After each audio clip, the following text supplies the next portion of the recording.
Ferhunde Kalfa. Yazar Halit Ziya Uşaklıgil. Ferhunde küçük hanımla beraber büyümüştü. Beraber büyümüş olmak ayrıcalığı Ferhunde'ye bütün ev halkı içinde bir özel yer, bir o kadar da kural dışılık vermişti.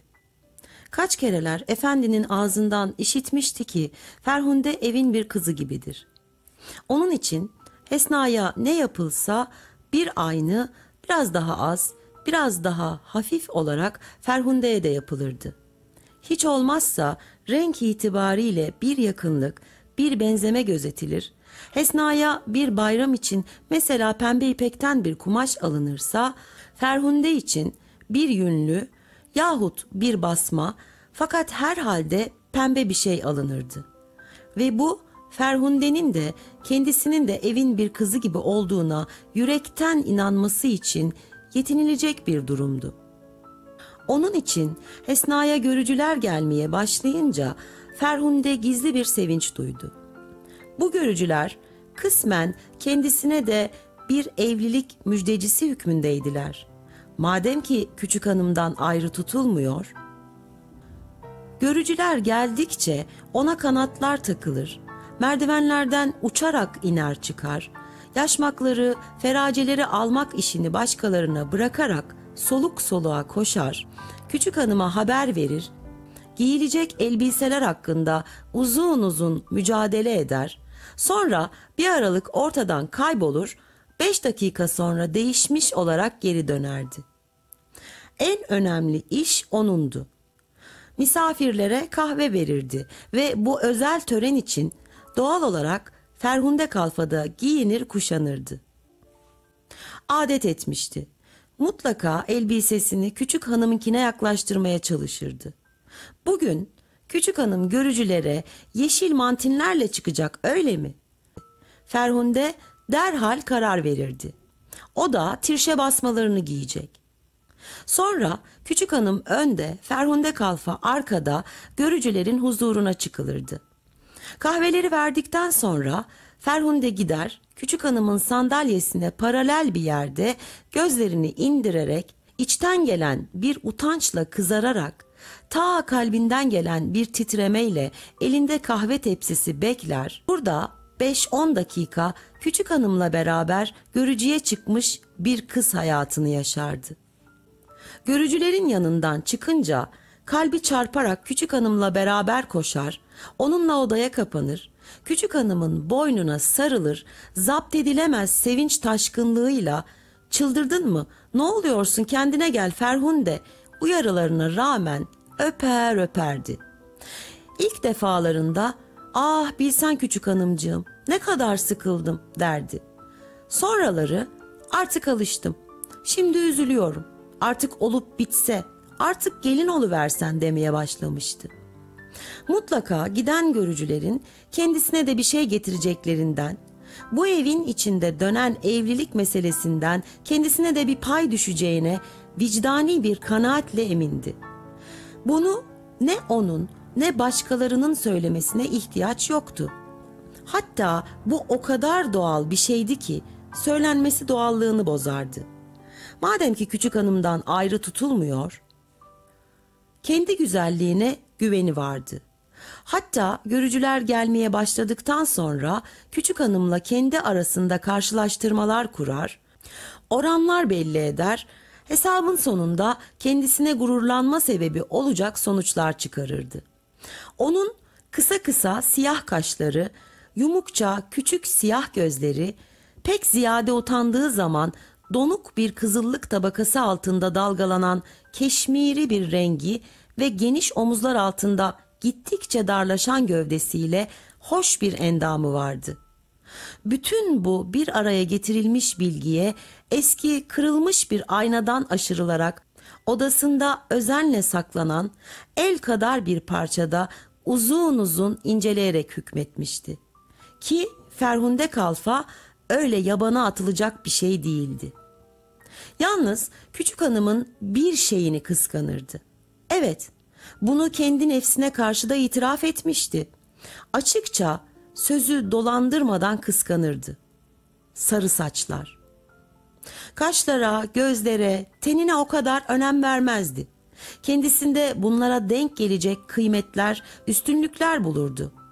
Fakat saçlar, ah mümkün olsa onları değiştirmek, bu kara şeyleri sarı, sapsarı, sırma gibi yapmak mümkün olsa.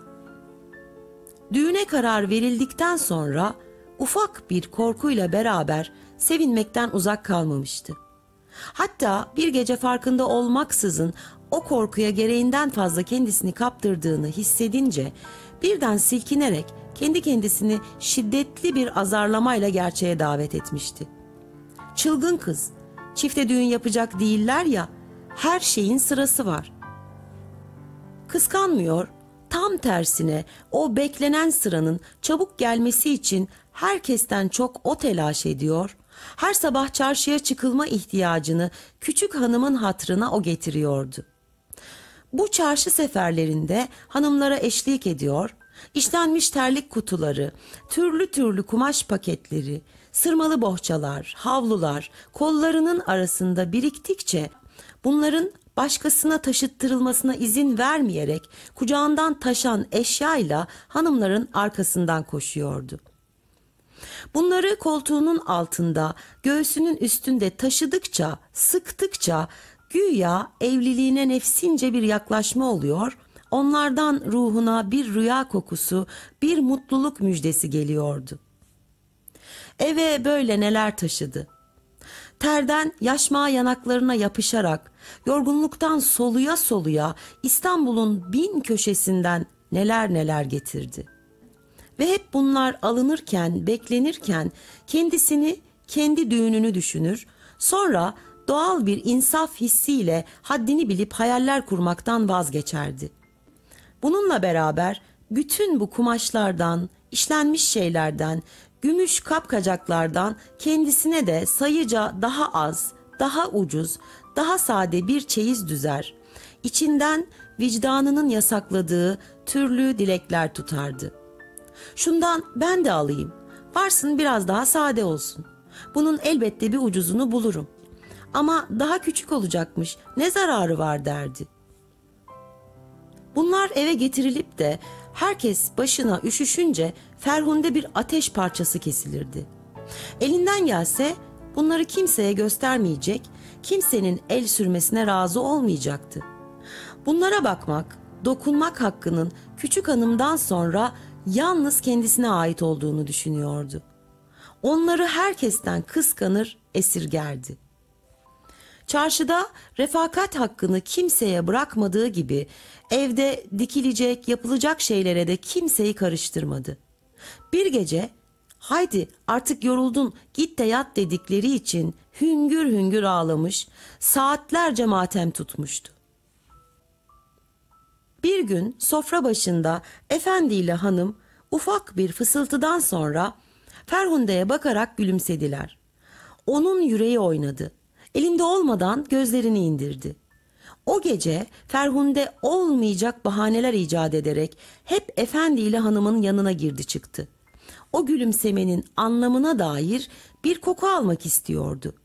Kendi kendisine acaba ne var diyordu. Ne olduğundan adeta emindi. Acaba kim istiyor diyordu. Ertesi sabah hanımın sesini işitti. Ferhunde, seni efendi istiyor. Az kaldı düşecekti. Bir müddet cevap vermedi. Hareket edemedi, dizleri titriyordu.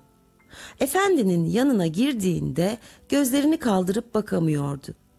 Nihayet işte o mutluluk müjdesini alma dakikası gelmişti. Efendi kesik kesik başladı. Ferhunde, sen Hesna ile beraber büyüdün.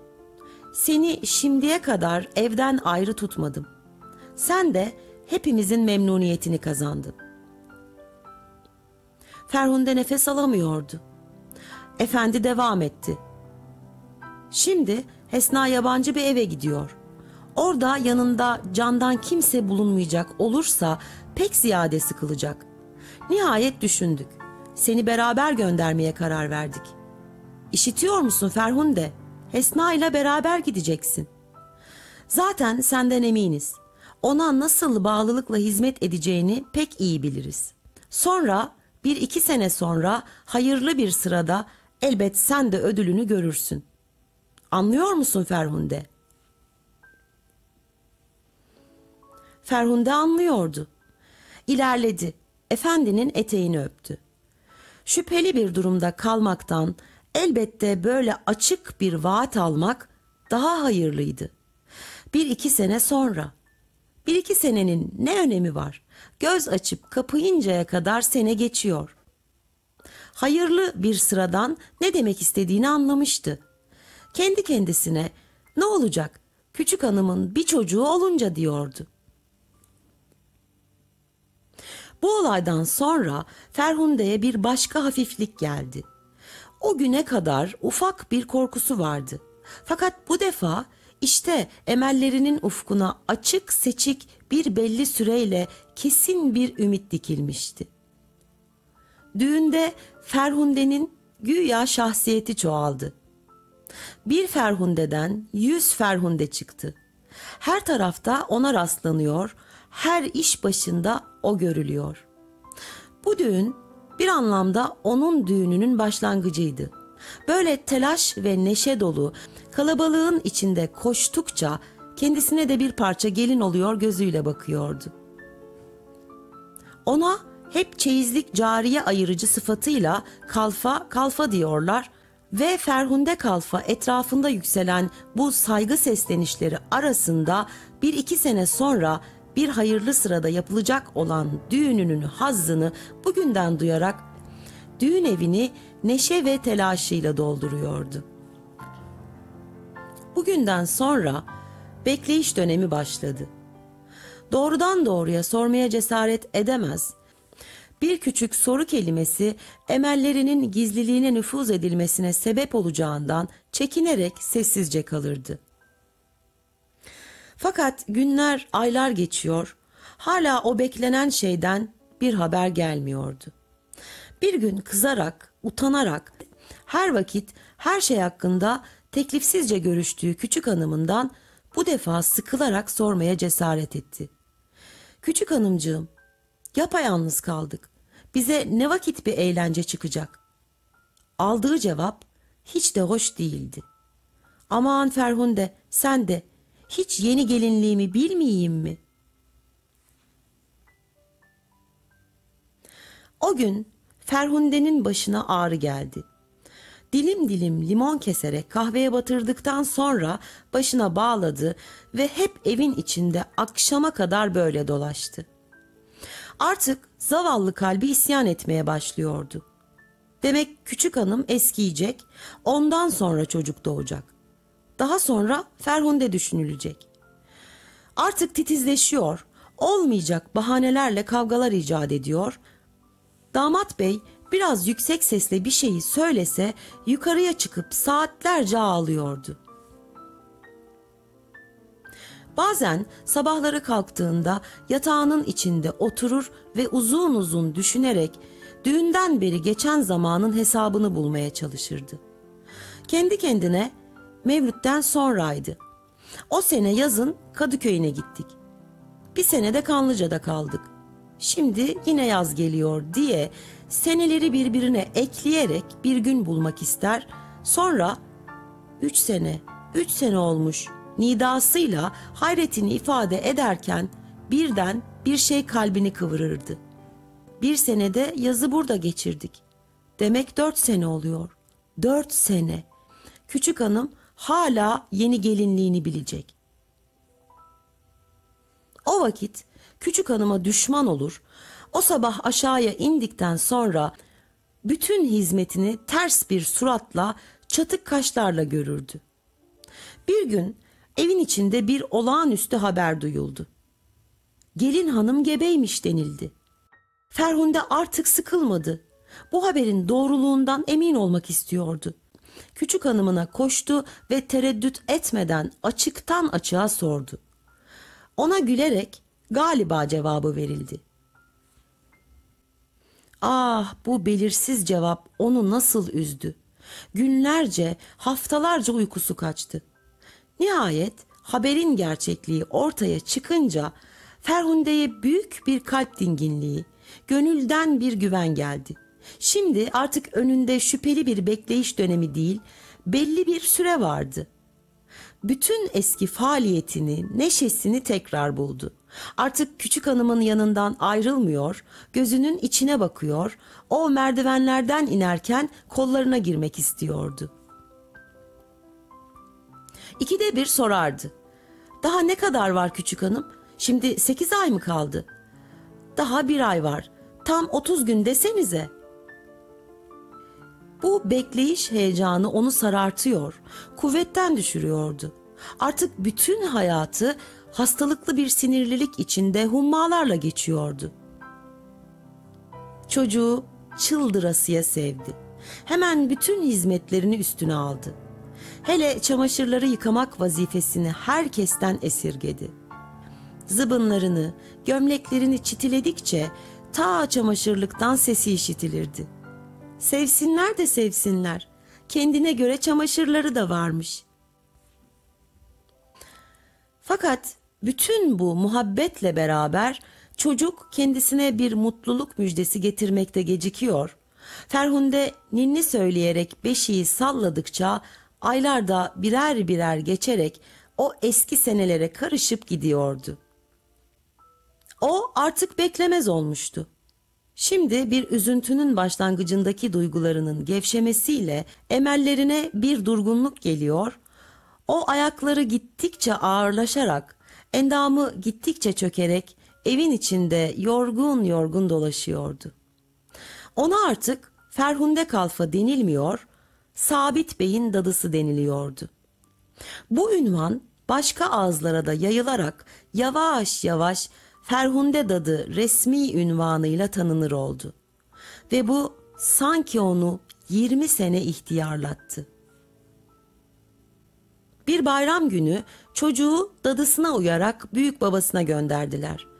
Dönerken büyük efendi dedi ki, "Biraz dursana Ferhunde, senin hizmetlerine artık mükafat zamanı geldi." O zaman efendi çekmecesinin kapağını açtı. Kalemini baş parmağının tırnağında çatlattı.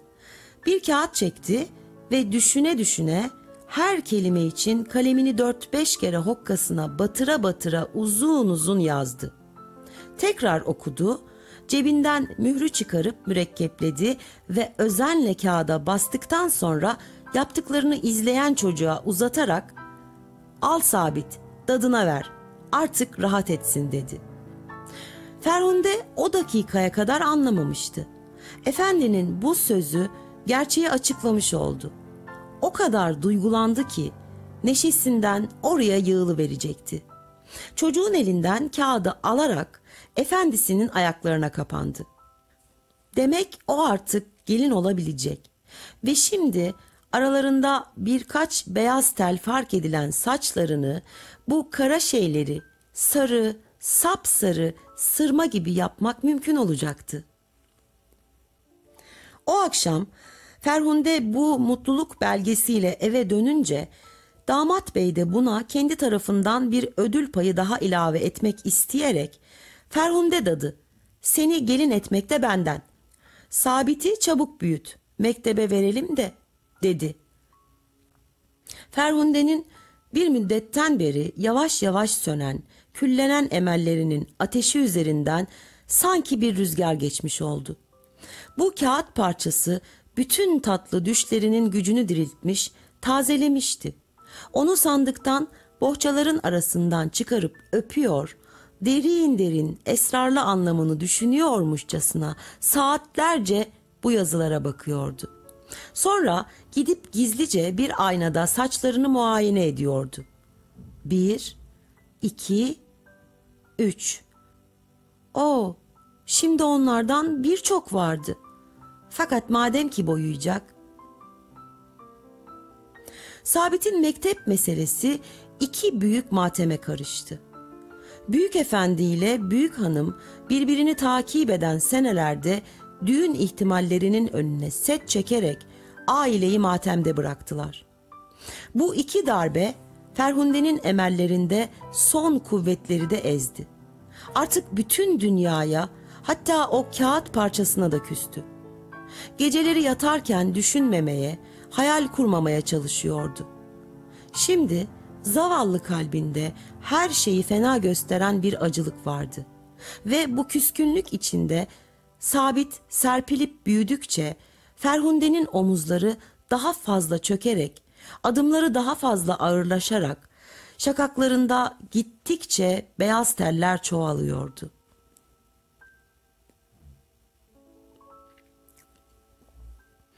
Bir gece Hesna tiz bir kahkahayla odasından çıkarak telaşla Ferhunde'yi çağırdı. "Dadı, dadı!" Şimdi Ferhunde'ye o da dadı diyordu. Ferhunde yanlarına çıktığında Hesna Hanım'la damat bey hala gülüyordu. Hesna Hanım dedi ki, "Dadı, haberin var mı? Senin kısmetin çıktı." Ferhunde hayretle baktı, inanamıyordu. "Aa, inanmıyor musun dadı? İşte bey söylüyor, seni Sabit'in dalası istiyormuş." Ferhunde hiç cevap vermedi.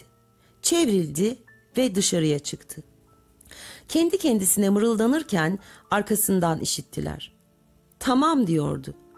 "Bekle, bekle de Lala'ya var." Ferhunde'nin Lala'yı istemediğine kanaat getirilince bütün kolculara, eve gelip giden kadınlara, komşulara haber verildi ki evde gelin edilecek bir çırak var. O günden sonra Ferhunde için hummalı bir yeni dönem başladı. Evlilik meselesi tekrar can bulmuştu. Hatta görücüler bile geldiler. Ama zaman geçiyor, beyaz teller acımasız bir inatla çoğalıyor ve Ferhunde hala bekliyordu. Bir gün Hesna Hanım dedi ki, "Dadı, bugün seninle nereye gidiyoruz biliyor musun? Sabit için kız bakmaya." Ferhunde şaşırdı. Nasıl? Sabit Bey evlenecek kadar büyümüş müydü? O zaman zihninden hesap etti. Sabit için 22'sinde diyorlardı. Düğünden 4 sene sonra doğmuştu. Hesna Hanım gelin olurken 20'sinde olduğunu zaten söylüyorlardı. Şu halde hesabın sonucunu bulamıyor, bu seneleri birbirine ilave ederek o dehşete düşüren toplama ulaşamıyordu. Fakat ta kalbinin içinde bir ağlama düğümü duydu. Ferhunde bu düğünde de koşacak kadar kuvvet buldu. O kalabalığın arasında dolaştıkça bu defa güveyin dadısı fısıltılarını işitiyordu. Bu gece odasına kapandı. Senelerden beri ihmal edilerek terk olunan o artık eskimiş, sararmış, donuklaşmış kağıt parçasını çıkarıp üzerine kapandı, ağladı. Bu düğün de geçmiş. Aylar yine aralıksız akış zincirini sürükleye sürükleye Ferhunde'nin saçlarına bir kar tabakası daha ilave etmişti. Bir gece yeni güvey gelin dadılarını içeriye çağırdılar ve yalvarmaya başladılar. Lala şimdi de rica ediyor, onların başının etini yiyor, ahir ömrünün saatlerinin sakinliğini onların lütfundan bekliyordu. İkisi de Ferhunde'ye sarıldılar. Sarkık yanaklarından öptüler. Beyaz, artık bembeyaz saçlarını okşadılar. Ne iyi olacaktı. Lala ile Ferhunde'yi salıvermeyeceklerdi. Onlar yine burada oturacaklar, yeni çıkacak bebeğe bakacaklardı. Gelin hanım gülerek doğacak bebeğe atfen, "Değil mi Ferhunde bacısı?" diyordu. Evet, artık bu yeni ünvana az bir zaman kalmıştı. Ve Ferhunde artık Lala'ya gelin olmaya ikna edilen Ferhunde bu bebeğin bacısı olacaktı.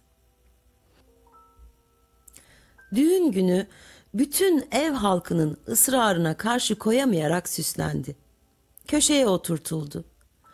İşte nihayet gelin olmuştu. Fakat saçlarını sarı, sapsarı sırma gibi yapamamış, yapmak istememişti. Çünkü onlar artık siyah değil, Beyaz, bembeyaz ipek gibiydi.